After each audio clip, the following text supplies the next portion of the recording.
it seems that we have more insights from CDPR's Michał Nowakowski.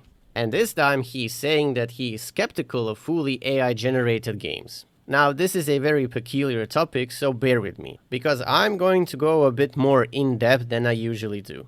First and foremost, I think Nowakowski is acknowledging something many people in the industry privately believe. AI is inevitable as a tool, but that doesn't automatically mean it should become the creator. And the example he shared, 40 prototypes in a week, 5 games selected and 1 shipped within 3 weeks, that really sounds impressive on paper. But then it raises a question, are we optimizing for creativity or just for output? You need to understand something, games aren't just collections of assets and code. They are the results of thousands of creative decisions, iterations, failures, and happy accidents. Games that people remember for decades like The Witcher 3, Red Dead Redemption 2, Baldur's Gate 3, or Elden Ring, they weren't created because somebody found the fastest path to release. They were created over years.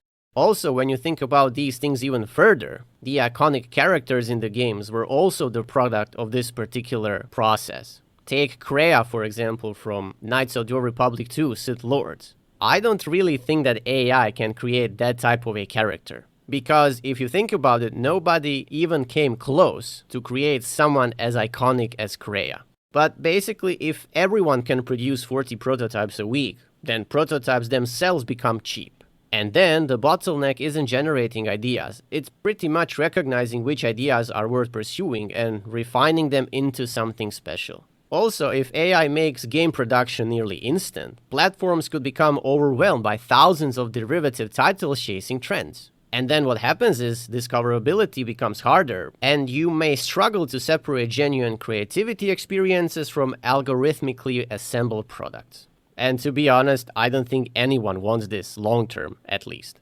So ironically, fully AI-generated games might make handcrafted games more valuable, not less. And eventually, human creativity could become a selling point. I mean, think about it. If you just keep dishing out slop, eventually, because it will take some time, you will figure out what's good and what's bad. And then, long-term, human creativity will become the most important thing ever. So if you think about it, we just need to weather the storm with all this AI bullshit, and things will eventually become balanced.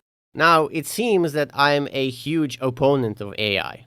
But I actually like the technology, and I believe where AI has enormous potential is in eliminating tedious work. For example, generating placeholder assets, assisting with localization, helping with bug fixing, accelerating testing and QA. All these roles could be enhanced by AI, which can be a powerful tool that amplifies human creativity rather than replacing it. So essentially what I'm saying, and what everyone should look at AI, it's basically a tool.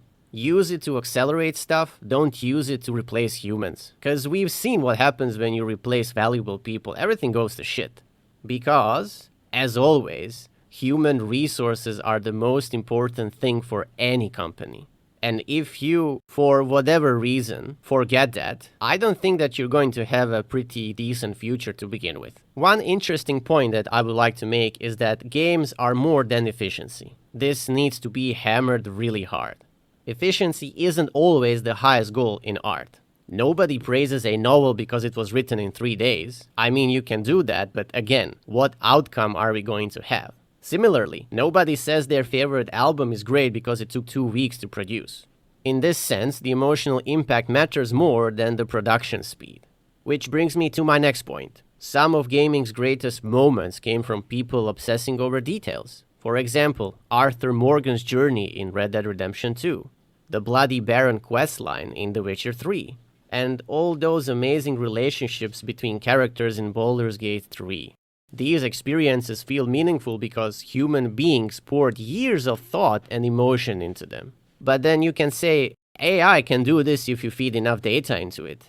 And yeah, you can say AI can imitate patterns, but it doesn't have experiences, memories, frustrations, passions, or personal perspectives to express.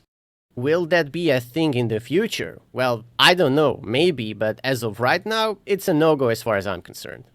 Okay, so I talked about like big games that we all know, but what about indie developers? Well, indie developers and small teams who simply don't have the resources of a CDPR or Rockstar are definitely going to rely on AI heavily. In that sense, AI could democratize game development by allowing one or two people to accomplish things that previously required dozens. Not to mention, it can also significantly reduce development time as well.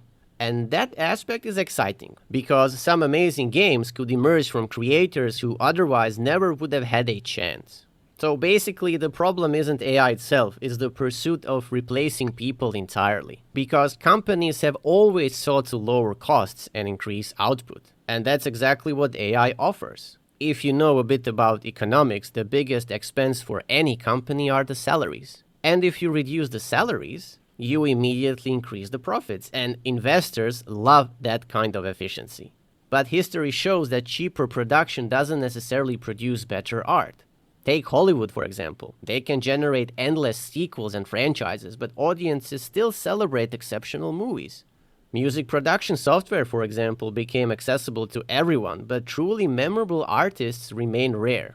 I mean, a common pleb, I can start doing this music production bullshit, but I will never have that thing that pro artists have. Because simply put, I'm completely retarded when it comes to music.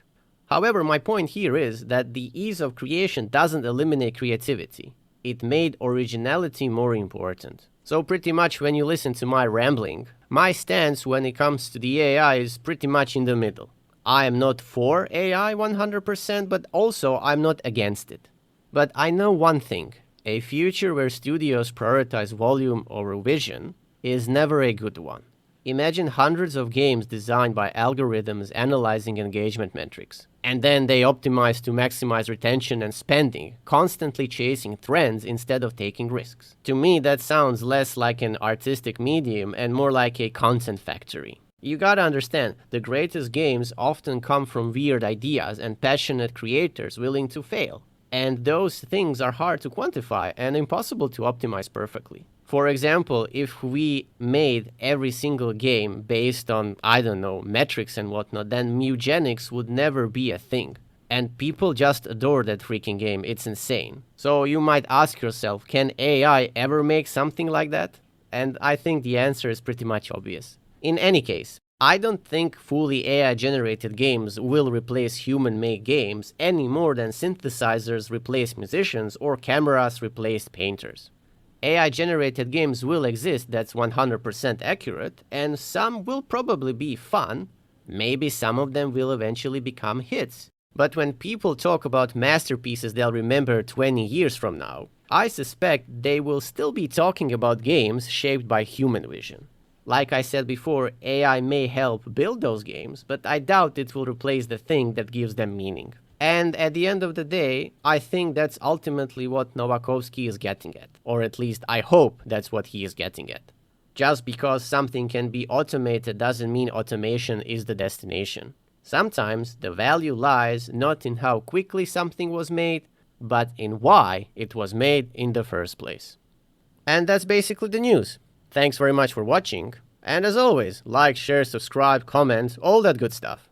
And that's it from me, until the next one.